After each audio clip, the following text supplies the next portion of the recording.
Boa noite. Você está feliz? Amém? Glória a Deus. Obrigado, gente. Deus abençoe. Que bom que você está aqui. Eu acho que os nossos pequeninos já desceram. É isso? Amém? Glória a Deus. Que Deus abençoe os nossos pequeninos lá no ensino da palavra e no encorajamento. Você pode sentar. Muito bom que você está aqui. Você sabia que hoje, sendo o segundo domingo de dezembro, é comemorado o Dia da Bíblia? Sabia não? Sim ou não? A maioria não, a maioria. É relevante para você isso ou não? Talvez para a maioria de nós, a modelo de nós não sabermos que hoje se comemora o Dia da Bíblia, não é relevante. Na verdade, era para ser algo importante. A Bíblia era para ser algo que todos os dias nós estaríamos recorrendo a ela, nos alimentando através da palavra de Deus, mas o fato é que às vezes não. Às vezes temos uma bela Bíblia lá na estante da nossa casa, muito bonita para quem chega, mas ela não está na nossa prática de vida, na nossa prática diária. Então, mais para lembrar você que é importante que todos os dias nós tenhamos contato com a palavra de Deus, essa palavra que é inspirada para o seu crescimento, para o seu encorajamento, para a sua correção, para a minha correção, para a nossa edificação. Amém? Então, não deixe de se alimentar da palavra de Deus, não deixe de fazer dessa palavra algo que seja diário na sua vida. Amém? Deixa eu fazer uma pergunta. Nesse mês, quem formou aí? Quem concluiu a etapa de acadêmica? Levanta a mão. O Rafa, a Vivi, mais alguém? Levanta a mão forte assim, gente. Só os dois? Vem cá, Rafa, vem cá, Vivi, vamos orar por vocês. Mais alguém, gente, formou esse mês passado, retrasado. De janeiro, não, estou brincando. A gente quer orar por eles porque são profissionais que alguns já exercem, né, Vivi? Mas outros vão exercer ainda e nós queremos que nossa oração como igreja é que eles sejam profissionais que vão revelar Jesus aonde eles forem, o que eles fizerem. E nós, como igreja, queremos orar por eles, abençoar eles. Você topa erguer sua mão e apontar para eles a sua mão poderosa aí? E nós vamos orar em nome de Jesus. Pai, nós somos gratos, Deus, pela conquista dos teus servos. Te louvamos em nome de Jesus, porque sabemos que daqui por diante se descortina diante deles uma jornada onde eles, por meio do seu ofício, do seu trabalho, da sua expertise, da capacidade que eles adquiriram nesses anos, eles podem agora, como bons profissionais, revelar o bom pastor. Nós pedimos da graça a eles, da sabedoria do alto, em nome de Jesus, para a glória do teu nome. Amém. Vivi formou em que, Vivi? Publicidade. Rafa? Engenharia de computação. Glória a Deus. Então, temos mais uma publicitária e um engenheiro de computação. Aplauda Jesus pela vida deles. Deus abençoe. Amém. E aproveitar que a gente está nesse momento de celebrar, eu queria chamar aqui o Davi e a Holanda. Amém? Vem, Davi, tu mesmo. Para esse Davi ia ser mais fácil derrubar o Golias, eu acho, né? Né, Davi? Pelo menos ia ser uma guerra mais ou menos assim, né? Quase a mesma altura. Não, estou brincando, gente. O Davi e a Holanda, eles decidiram se tornar membros dessa igreja local. E eu queria perguntar para vocês recebem eles como família nessa igreja? Amém?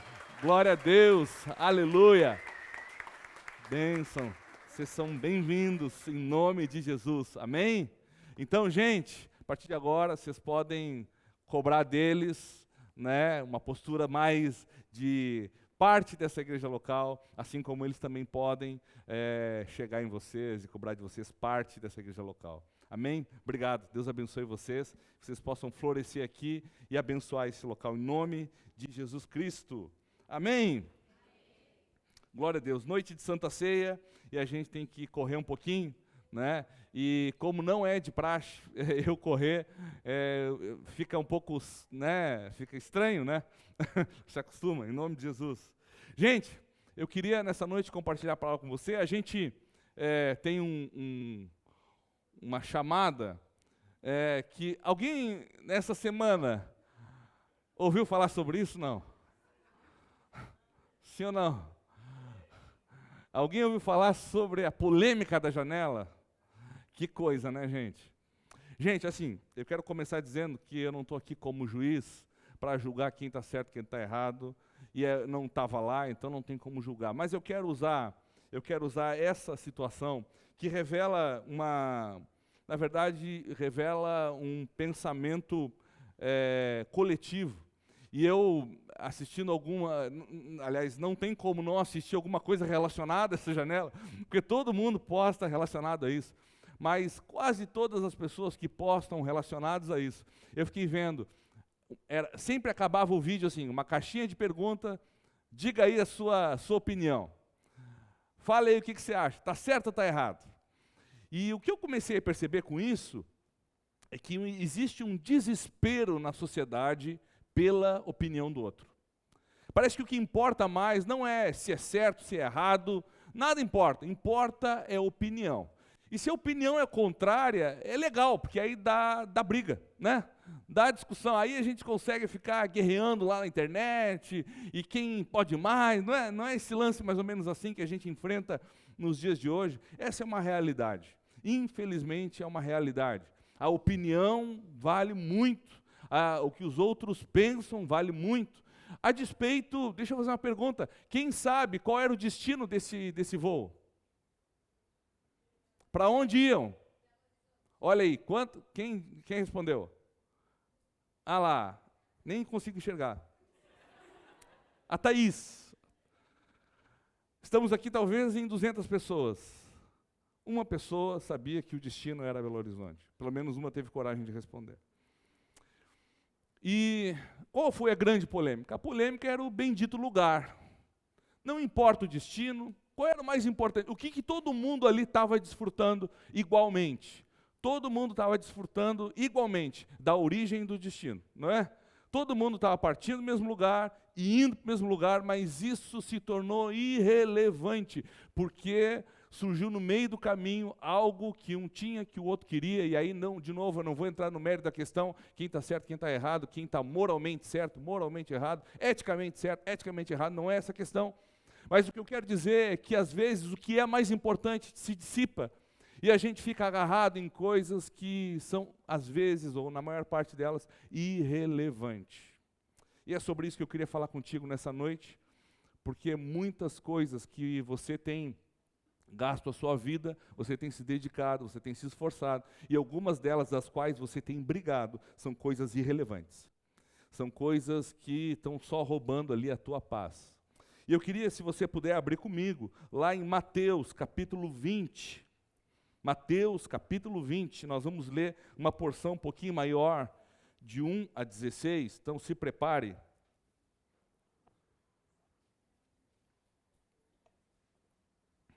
Mateus 20, de 1 a 16, conta a história de um homem que contrata alguns trabalhadores para sua vinha. Acharam? Se você não achou, se preocupa que a gente vai projetar aqui, tá bem?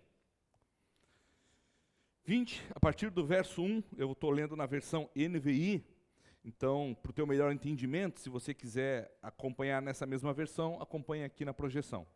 Deixa eu sair da frente para você ter uma leitura um pouco melhor. Diz assim: pois o reino dos céus é como um proprietário que saiu de manhã cedo para contratar trabalhadores para a sua vinha. Ele combinou pagar-lhes 1 denário pelo dia e mandou-os para a sua vinha.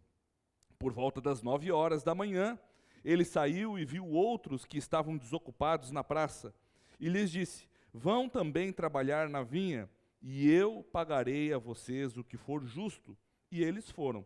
Saindo outra vez por volta do meio-dia, e das 3 da tarde fez a mesma coisa. Saindo por volta das 5 horas da tarde, encontrou ainda outros que estavam desocupados e lhes perguntou: por que vocês estiveram aqui desocupados o dia todo? A resposta deles foi, verso 7, porque ninguém nos contratou, responderam eles. Ele lhes disse: vão vocês também trabalhar na vinha. Ao cair da tarde, o dono da vinha disse ao seu administrador: chame os trabalhadores e pague-lhes o salário, começando com os últimos contratados e terminando com os primeiros. Vieram os trabalhadores contratados por volta de 5 horas da tarde, e a cada um recebeu 1 denário. Quando vieram os que tinham sido contratados primeiro, esperavam receber mais, mas cada um deles também recebeu 1 denário. Quando o receberam, começaram a se queixar do proprietário da vinha, dizendo: estes homens, contratados por últimos, trabalharam apenas 1 hora, e o Senhor os igualou a nós, que suportamos o peso do trabalho e o calor do dia. Mas ele respondeu a um deles: amigo, eu estou sendo injusto com você? Você não concordou em trabalhar por 1 denário? Receba o que é seu e vá. Eu quero dar ao que foi contratado por último o mesmo que dei a você. Não tenho o direito de fazer o que quero com o meu dinheiro? Ou você está com inveja porque sou generoso? Verso 16, assim os últimos serão primeiros, e os primeiros serão últimos. Feche teus olhos, vamos orar? Em nome de Jesus, Senhor, nós estamos diante da Tua palavra, que é viva, poderosa, eficaz. Ela é capaz de sondar e expor as motivações do nosso coração.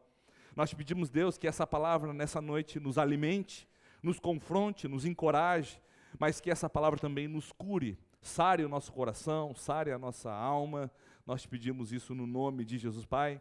Certamente pessoas chegaram aqui desanimadas, frustradas, pensando em desistir talvez. E o que eu te peço nessa noite é que enquanto a tua palavra é exposta, o teu Espírito Santo trabalhe nos corações, curando aqueles que precisam ser curados, libertando aqueles que precisam ser libertos, transformando o íntimo daqueles que precisam ser nessa noite afetados e transformados por ti. Nós oramos em nome de Jesus Cristo. Amém. Amém. Que parábola que hoje talvez lida, dependendo do contexto que ela fosse lida, ou do ambiente que ela fosse lida, que parábola que dá margem para pensar sobre um Deus injusto, não é verdade? Você entendeu o contexto aqui da história? Sim? Um senhor chama trabalhadores, ele sai de manhã cedo, pense que a hora de começo de trabalho de um judeu é quando o dia amanhece, então é bem cedo. Aí ele sai, contrata e ele acerta um valor com aqueles contratados. Olha, você vai ganhar 1 denário. 1 denário é o salário que um soldado romano recebia por dia. E aí ele segue durante o dia contratando jornaleiros, né? Jornaleiros não que entregam jornal, mas que trabalham por uma jornada. Segue contratando esses homens.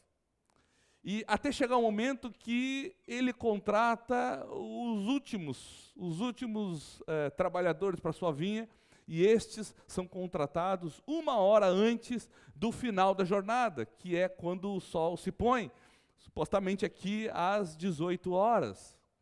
Então, na hora de pagar, você lembra como acaba esse texto que nós lemos? O texto acaba dizendo que os últimos serão os primeiros, e muitos primeiros serão últimos. E ele paga conforme o que Jesus diz exatamente aqui, né? Ele chama os primeiros, né?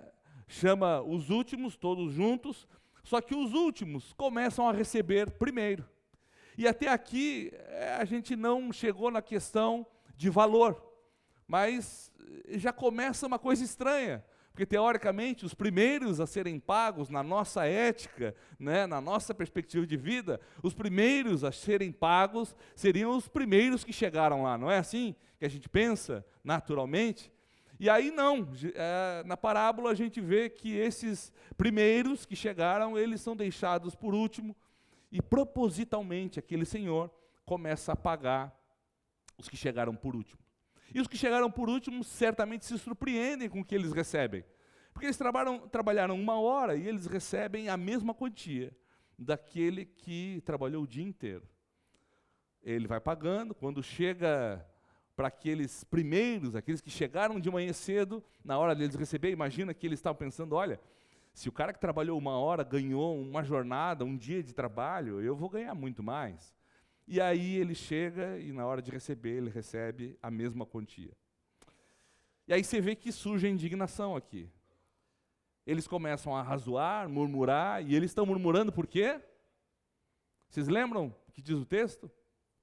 Eles não estão murmurando porque foram injustiçados naquilo que foi acordado com aquele senhor. Eles estão murmurando porque aquilo que o outro tinha era igual ao que eles tinham, e o outro tinha feito menos para receber aquilo. Supostamente, no olhar daqueles homens, aqueles outros não eram merecedores, e eles eram. E aí Jesus, nessa parábola, Jesus está expondo uma série de sentimentos. Essa conversa, essa parábola é resposta. Momentos antes, Jesus tem um encontro com um jovem rico, vocês lembram? Até ontem eu estava conversando com o irmão fez uma avaliação muito legal daquele jovem. Disse que aquele jovem era tudo certo, só faltava Jesus na vida dele. Tanto que Jesus diz para ele, ó, se você quiser ser perfeito, você vai e vende tudo que você tem, dá aos pobres e me segue. E a Bíblia diz que ele não consegue fazer isso. E os discípulos ficam olhando aquilo, e Jesus não para por aí, Jesus começa a dizer, olha, é mais fácil um camelo passar pelo fundo de uma agulha do que um rico entrar no reino dos céus. Uau! Aí os discípulos estão vendo aquilo ali, estão dizendo, então, quem é que pode ser salvo? E aí Jesus continua ainda e ele diz, olha, ao homem é impossível. Né? Para o homem é impossível mesmo ser salvo. Mas para Deus nada é impossível. O que Jesus está ensinando para aqueles discípulos, que não são as riquezas, que não são as posses, não são as nossas capacitações, não são os nossos diplomas, que nos garantem a eternidade, ou nos garantem um lugar de primazia no reino de Deus. Mas é um coração disposto a deixar tudo o que temos para segui-lo. Amém? É isso que fica evidente nos textos que nós lemos, é isso que fica evidente no capítulo 18, no capítulo 19, só que aí, depois de Jesus falar isso para os discípulos, dizer para os discípulos, olha, para o homem é impossível, mas para Deus nada é impossível, Pedro faz uma pergunta. Pedro tenta usar uma lógica de juízo de valores, assim, ele diz, olha, a gente entregou tudo. A gente largou mão de tudo. Eu larguei mão dos barcos, eu pescava, tinha uma parelha de pesca, larguei mão de tudo, larguei mão da família. Os outros aqui, o próprio relator de Mateus aqui largou a coletoria de impostos, está todo mundo seguindo. E o que a gente vai ganhar com isso? Daí, a resposta, esse texto que nós lemos, é resposta para Pedro. É resposta para essa pergunta que Pedro faz. Tá, nós entregamos tudo, e o que a gente ganha com isso? O que a gente ganha por ter entregue tudo? E em resposta a isso, Jesus responde justamente com essa parábola. Que parece que é uma parábola que está confrontando algumas coisas em nós. Confrontando, primeiramente, como eu comecei usando aquela referência da janela, aonde a gente começa a preocupar mais com o que os outros vão dizer a respeito daquilo, ao invés de nós formarmos a nossa convicção a respeito do fato. Né? Quem não viu esse vídeo vai sair daqui, eu tenho certeza que vai procurar ver. Mas a gente não fica pensando, de fato, olhando o contexto para ver se está certo ou errado. A gente quer saber o que os outros estão dizendo. Porque nesse episódio da janela, o que mais importa é o que os outros estão pensando. Ah, mas a gente não, a gente cristão, a gente não, eu estou aqui, eu e Deus. Será? Será que nós, em algum momento, não deixamos de perceber que o nosso relacionamento com Deus, aquilo que nós estamos acordados com Ele, tem ficado em segundo plano, e o que tem movido as nossas decisões, escolhas, as nossas reivindicações, a nossa busca, tem sido aquilo que os outros têm alcançado? Às vezes é isso que tem acontecido. Muitos de nós estão indo e fazendo coisas porque viram outros irem e fazerem e começam a desejar aquilo que é a vida do outro. Só que eu queria deixar bem claro que, usando essa analogia, nem todo mundo vai ter janela. Nem todo mundo. E o fato, quando nós olhamos para esse texto dos trabalhadores da vinha, a gente vai perceber que o mais importante aqui não era o salário do dia. E claro que essa parábola dos trabalhadores da vinha, ela não está falando acerca de salvação. Amém? Ela está falando acerca do nosso convívio com o Senhor da salvação. Talvez a única parte que faça uma referência à salvação é quando esse Senhor indistintamente vai e chama pessoas para o trabalho. Agora, a grande questão é que nesse chamar pessoas para o trabalho, o fato evidente no texto que nós lemos é que alguns vão se esmeirar mais, vão trabalhar mais, vão se esforçar mais do que outros. O fato é que alguns vão estar no rigor, debaixo do rigor e do calor do sol, muito mais do que outros. Posso dar um exemplo para você? Enquanto nós estamos aqui debaixo de um ar-condicionado, ouvindo uma mensagem amplificada por alto-falantes, você está confortável aqui, seguro. Existem irmãos nossos, chamados pelo mesmo Senhor, cobertos pelo mesmo sangue, que por ouvir a mensagem do Evangelho, estão pondo a sua vida em risco, a vida da sua família em risco. Existem pastores que não estão como eu estou aqui, no conforto, na tranquilidade, pastores que estão condenando a sua vida e a sua família à morte, nesse momento, enquanto estão pregando o Evangelho. Porque para alguns, o peso vai ser maior do trabalho. Para alguns, o sofrimento vai ser maior. A labuta vai ser maior, o trabalho, a dificuldade. Para uns de vocês chegam em casa e dizem, olha, eu fui num lugar, ouvi de um Jesus, e toda a família reúne e começa a chorar. Uau! Só que outros chegam em casa e dizem, olha, eu fui num lugar, ouvi de Jesus, e naquele mesmo instante, você vai ouvir de um familiar teu, talvez. Você escolhe ou esse Jesus ou essa família. Se você quiser esse Jesus, junte suas coisas e vá embora. Para alguns, eles vão trabalhar muito mais. Mas o salário virá. Porque o Senhor que contrata, Ele é justo. Como eu falei, o que se tornou evidente na história da janela lá foi o banco, o assento da janela. Pouco importou o destino que todo mundo vivenciou ali. Pouco importou a origem, nada disso valeu. Era uma questão, um ponto que fez com que tudo fosse esquecido. Às vezes, e na caminhada cristã, muitos de nós estão fracassando, literalmente, porque acham que a caminhada cristã é uma caminhada de chamados da última hora. Já ouviram? Todo mundo acha aqui que é o chamado da última hora. Todo mundo acha aqui, deixa eu fazer uma pergunta para você, se esse trabalhador, se esse senhor fosse contratar aqui em Pelotas, não estou nem falando de outro lugar, estou falando aqui porque eu moro aqui, amém? E aí, essa parábola tivesse acontecendo em Pelotas, ó, se aqui em Pelotas isso acontecesse e o dono da vinha precisasse de trabalhadores novamente, isso aconteceu num dia, no outro dia ia ter trabalho também. Hein? Aí a gente foi lá, trabalhou, amanhã tem trabalho de novo, gente. Aí, tá lá, olha, vai precisar de trabalho novamente. Como você acha que aconteceria no outro dia? Como você acha que seria? Vamos lá. Opção A, no outro dia, às 6 horas, todos estariam na praça. Sim ou não? Não? Ué. Opção B, ninguém estaria às 6 horas na praça. Sim ou não? Opção C, o sindicato estaria na praça. Esse aí foi só para a gente rir mesmo. Mas muito provavelmente, quem acha que ninguém estaria na praça no outro dia? Por quê? Teria alguém, né, desavisado, assim, que perdeu a viagem. O que aconteceu? Não sei por que eu estou aqui. Mas a grande questão, e essa pergunta é uma pegadinha, porque essa é a nossa mente.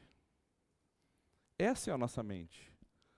Beleza, trabalhei, cheguei cedo, ganhei igual o cara que chegou uma hora antes. Amanhã tem de novo, o que eu faço? Não vou chegar cedo. Vou ser esperto, porque o mundo é dos... né? Talvez o inferno seja. É triste isso, mas é fato. Porque esperteza e sabedoria são coisas distintas.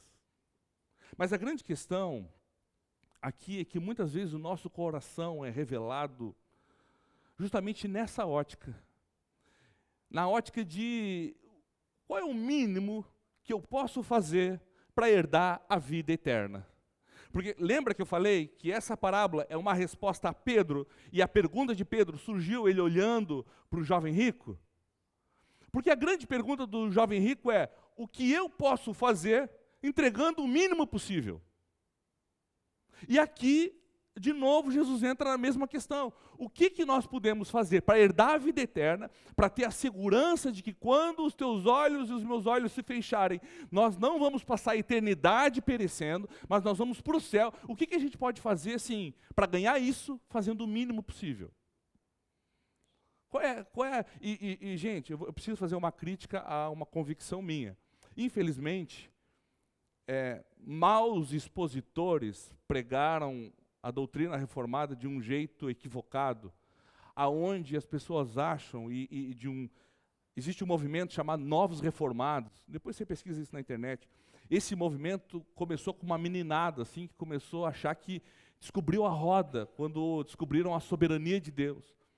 E aí começou a se pregar que Deus é plenamente soberano e eu não preciso fazer praticamente nada, tudo vai acontecer. Só que quando nós olhamos para esse texto ele está dizendo que falta um monte de elementos aqui talvez, mas uma coisa que não falta nesse texto é trabalho. Todo mundo trabalha. Todo mundo que foi chamado pelo Senhor foi chamado para trabalhar. Mas a grande questão, e o texto deixa isso claro, que uns vão trabalhar mais do que outros. Esse é o fato. Uns vão estar mais tempo debaixo do sol do que outros. Uns vão sofrer mais do que outros por amor a Cristo.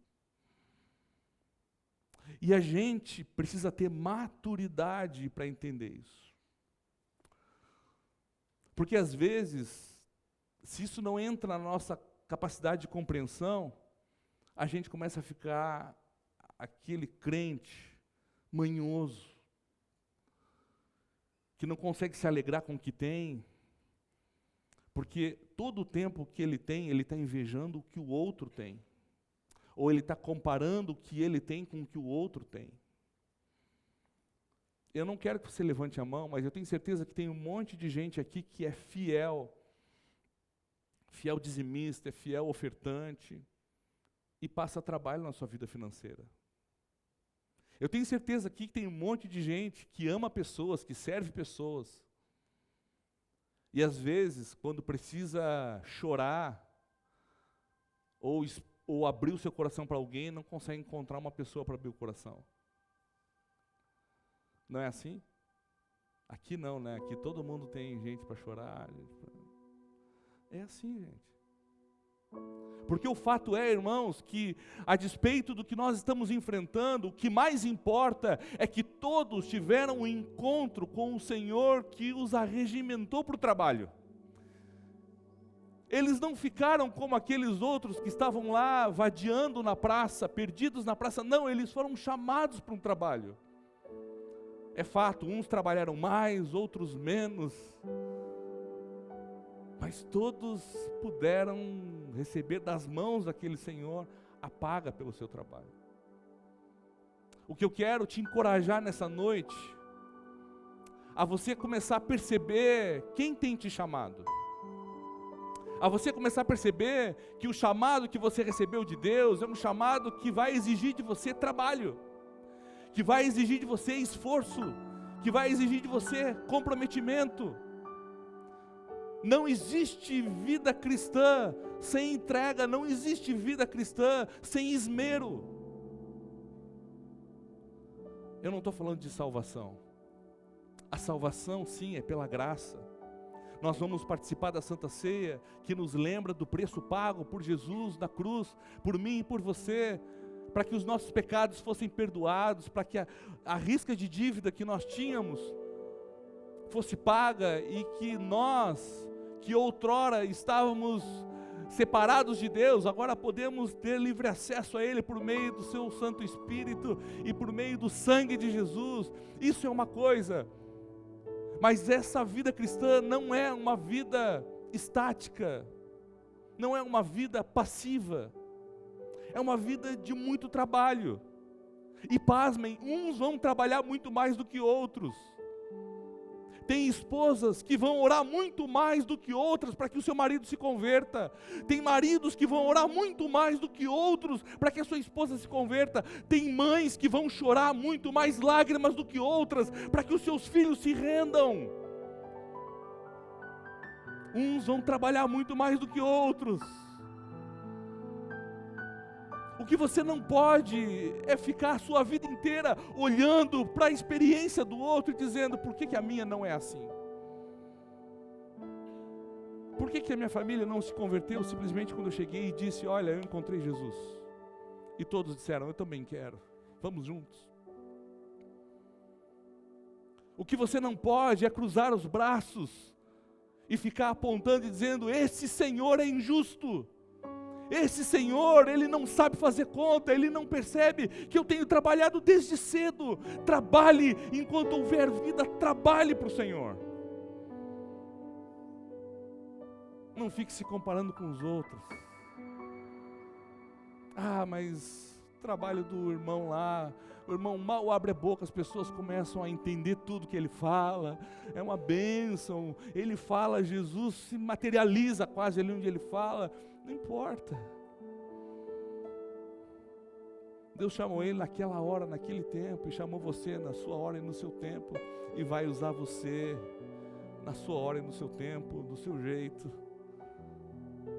O que você não pode é ficar de braços cruzados, achando que tudo é Ele que vai fazer. Ele já te chamou, e Ele te chamou para um trabalho. A gente vive uma geração, e é forte eu falar isso, eu não espero que vocês não se ofendam, mas é uma geração de crentes preguiçosos. Como é Santa Ceia, eu tenho licença poética, mas é uma geração de crentes preguiçosos, aonde nós fazemos de um tudo para, sabe, provermos o nosso lazer, fazemos de um tudo para mantermos e cultuarmos o nosso corpo.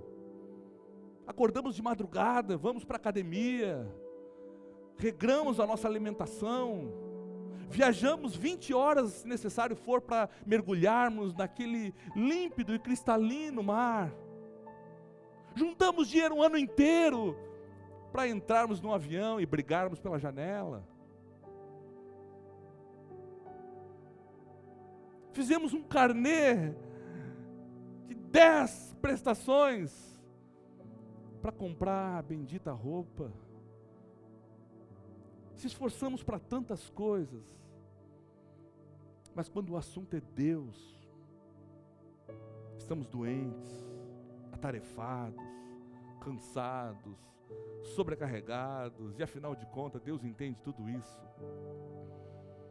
Deus tem que entender tudo isso. Deus, né, é um Deus assim que, sabe, tudo tranquilo. Agora, quando nós olhamos para essa parábola, nós estamos encontrando um Senhor que chama pessoas e dá trabalho, e que assalaria essas pessoas de acordo com a sua vontade. e recompensa cada uma delas de acordo com o seu propósito, o seu chamado, o seu querer. O que a gente não encontra aqui é esse Senhor passando a mão sobre a cabeça de pessoas que não estavam fazendo nada. E talvez a pergunta que eu e você, de tudo que nós ouvimos aqui nessa mensagem, a pergunta que eu e você temos que sair daqui fazendo ela: qual é o meu trabalho? Porque a questão não é salvação, a menos que você não tenha entregue a sua vida para Jesus, aí sim a questão é salvação. Se você não entregou sua vida para Jesus ainda, se Ele não tem o controle, você é como aquele jovem rico, lá do capítulo 18, que tem tudo, só falta Jesus. E se falta Jesus, falta tudo. Mas se você já entregou sua vida para Jesus, a pergunta que você tem que fazer é: qual é o meu trabalho? Não se importe com o trabalho dos outros. Não se importe se os outros estão ganhando coisas que você não está ganhando. Não se importe se os outros estão prosperando. Lembre o que o salmista diz. Não fique se preocupando com o lucro dos outros. A grande questão e a pergunta que você precisa fazer para você mesmo nessa noite: qual é o meu trabalho? O que eu tenho que fazer? Será que eu estou dedicando a minha vida e os meus dias para resolver os meus dilemas, ao invés de olhar para os desafios e para o trabalho que eu tenho que fazer? Será que eu estou dedicando os meus dias me comparando com as pessoas e dizendo: se o fulano tem, eu tenho que ter também, porque o Deus dele é o mesmo Deus, se ele tem, eu tenho que ter, ok. Mas o que nós olhamos para esse texto e percebemos é que, a despeito de Deus pagar a mesma quantia para cada um, porque Deus faz isso, Deus vai exigir para alguns mais trabalho que para outros. Pastor, isso parece injusto. Soa injusto a partir da nossa ética. Soa injusto a partir da perspectiva de que nós temos tudo e o trabalho que entregamos é por uma recompensa. Mas quando nós percebemos, e a Bíblia deixa isso bem claro, que nós não tínhamos nada e que tudo que temos, inclusive o trabalho que você pode oferecer no reino de Deus, foi Deus que deu a você a possibilidade. Olha o que o apóstolo Paulo diz: assim, meus amados, como sempre vocês obedeceram, não apenas na minha presença, porém muito mais agora na minha ausência, ponham em ação a salvação de vocês com temor e tremor, pois é Deus quem efetua em vocês tanto o querer quanto o realizar, de acordo com a boa vontade dele. Paulo, quando escreve aos Filipenses, ele está dizendo: olha, ponham em ação a salvação de vocês. A salvação que você tem não é algo para guardar você até aquele grande derradeiro dia, onde os teus dias vão acabar sobre a face da terra. Tem um monte de gente que está de braço cruzado, esperando Jesus voltar. Mas o que o texto está dizendo aqui, o que Paulo está orientando os filipenses é: ponham em ação a salvação que vocês têm. Vocês foram salvos com um propósito. Ponham em ação isso com temor e tremor. Trabalhem. Já que salvos foram, já que são livres do pecado, já que hoje vocês podem dizer não ao pecado, já que hoje vocês podem amar indistintamente, já que hoje vocês podem socorrer o necessitado, já que hoje vocês foram salvos e podem estender a mão para o que está caído, ponham em ação a salvação de vocês. Já que hoje vocês sabem que exteriormente estão se desgastando, mas interiormente vocês estão sendo edificados, ponham em ação a salvação de vocês. Já que hoje vocês sabem que tudo que vocês têm poderá e será consumido pela traça e pela ferrugem, Então ponham em ação a salvação de vocês. Já que hoje vocês sabem,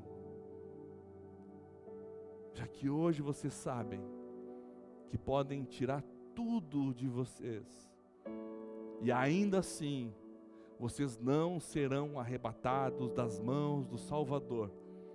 Ponham em ação a salvação de vocês. Ensinem outros a isso. Vivam essa realidade.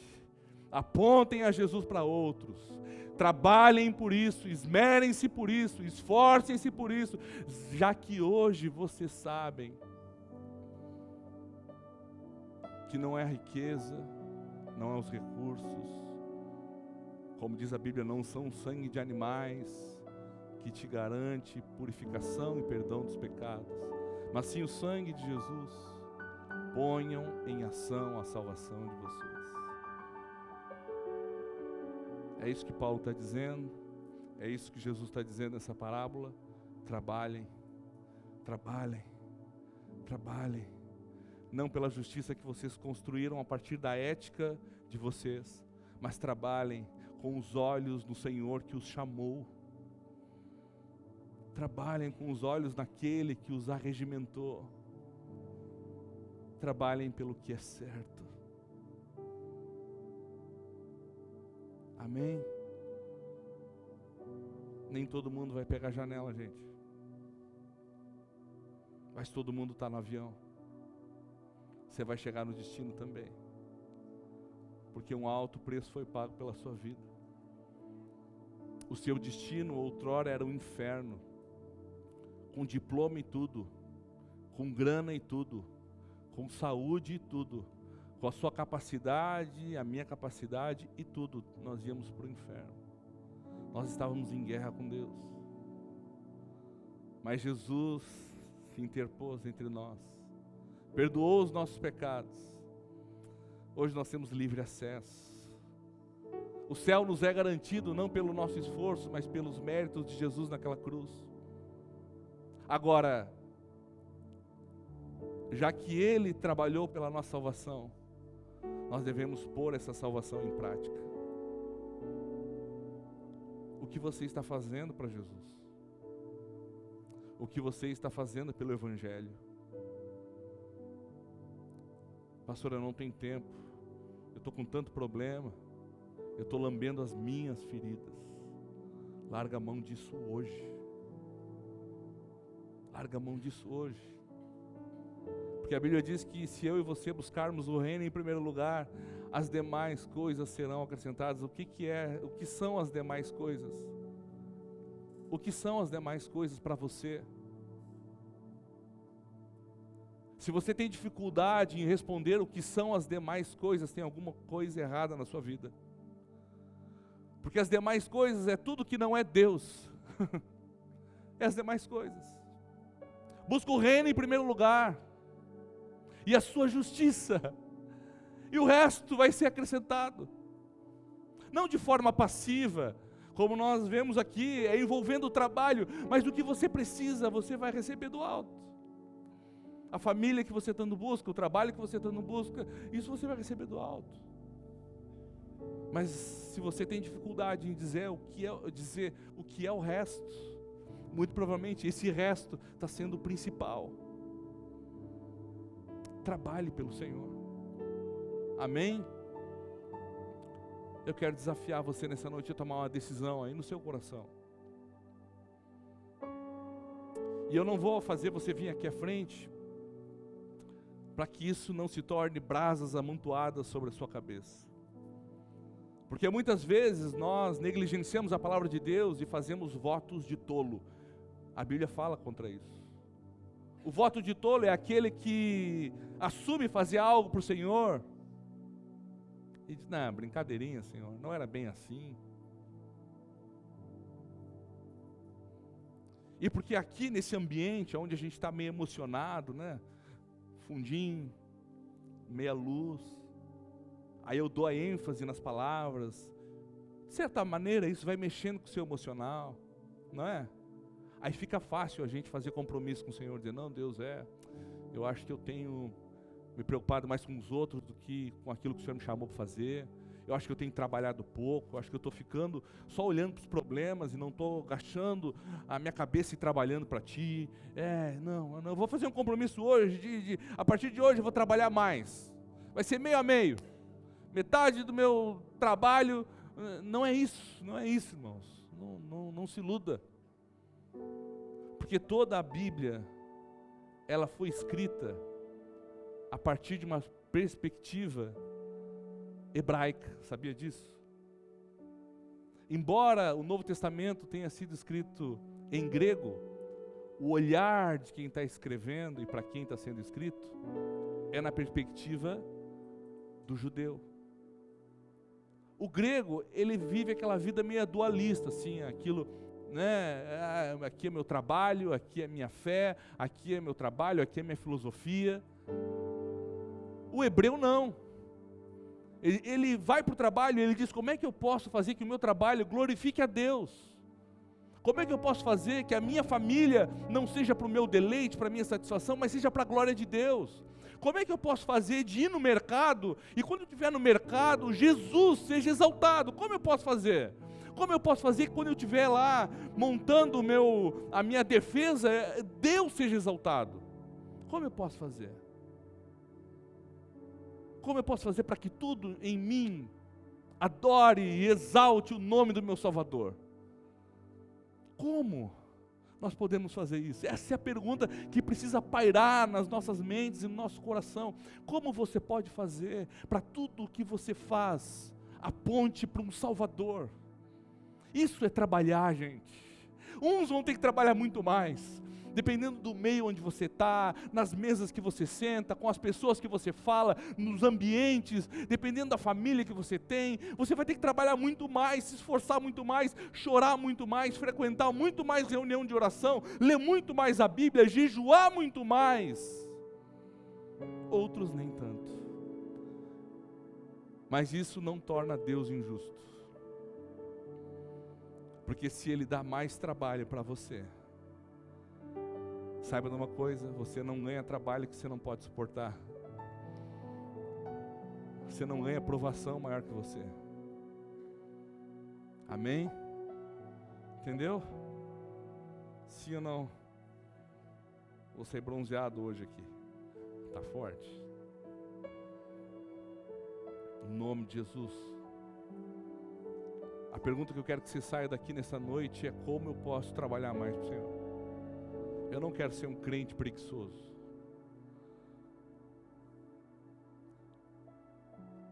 Se todo mundo sair daqui nessa noite decidindo trabalhar para Jesus, essa igreja não vai comportar o tanto de mão de obra que vai vir.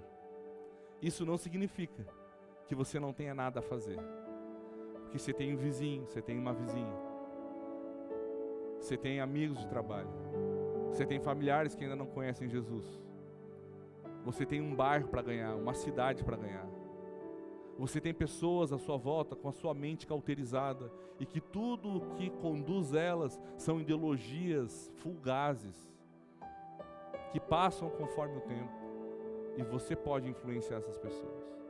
Você pode apontar Jesus para elas. Você pode revelar um caminho de salvação para essas pessoas. Amém? Então todo mundo tem trabalho aqui. E ninguém tem desculpa para não trabalhar. É por isso que eu quero convidar você a ficar de pé. Em nome de Jesus Cristo.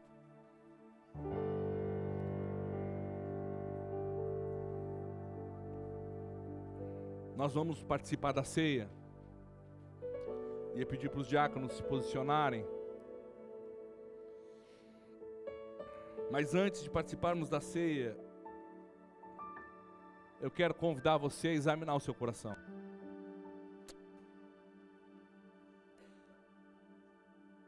Não deixe que nada distraia você.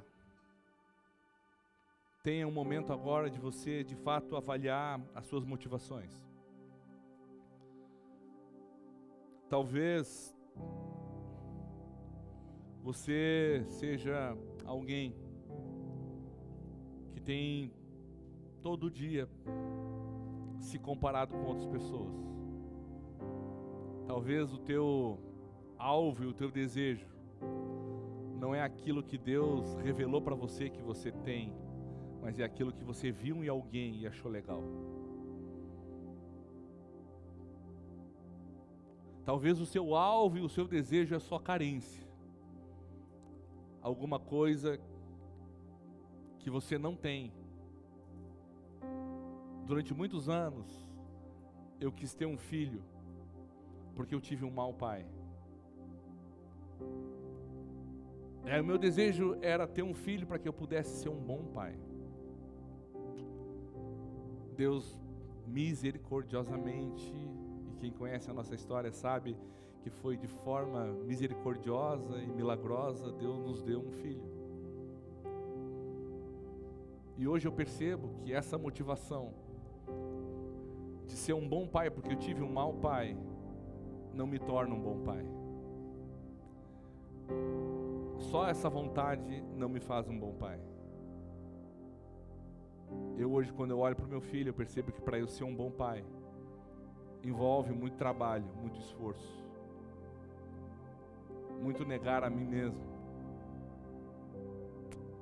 Às vezes a gente quer algo que a gente não teve, e a gente acha que é o suficiente.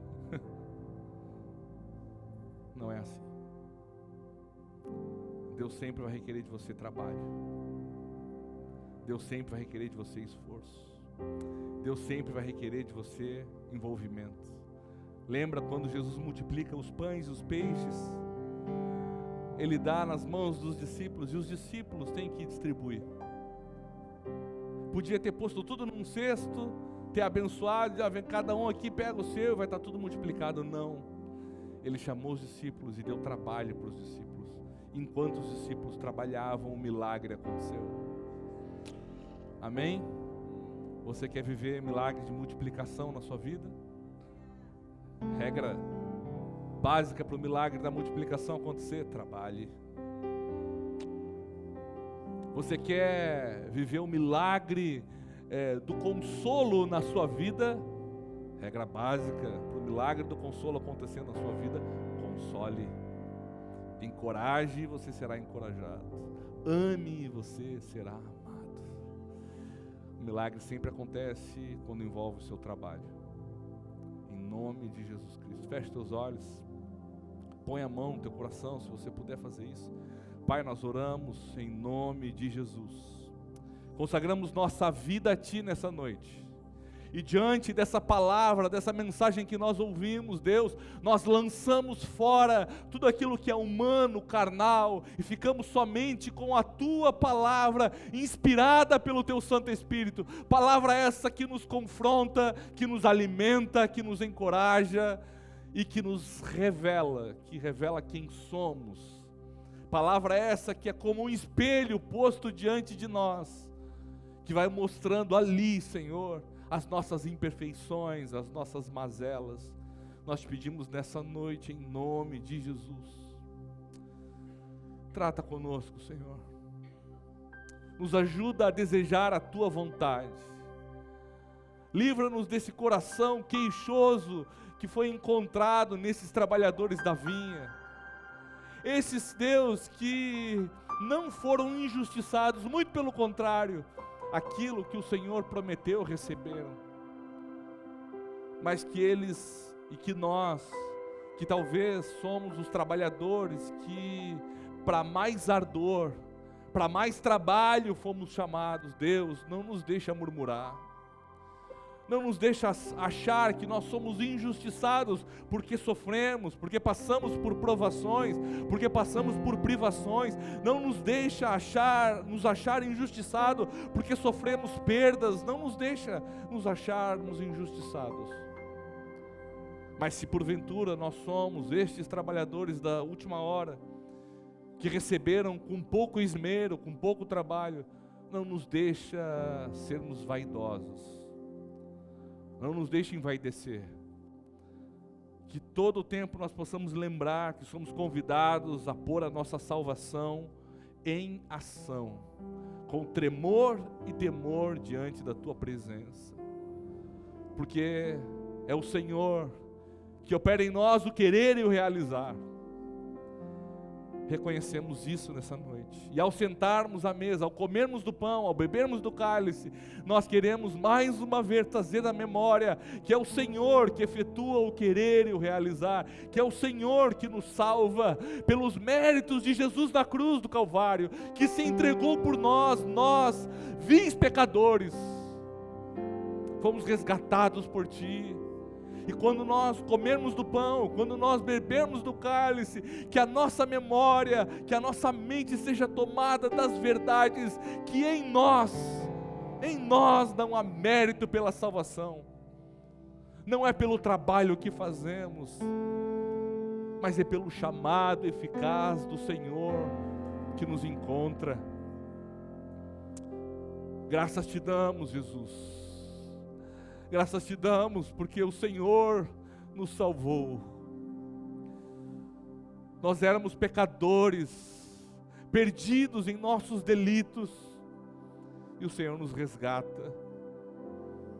O Senhor tem preparado para nós vestes novas.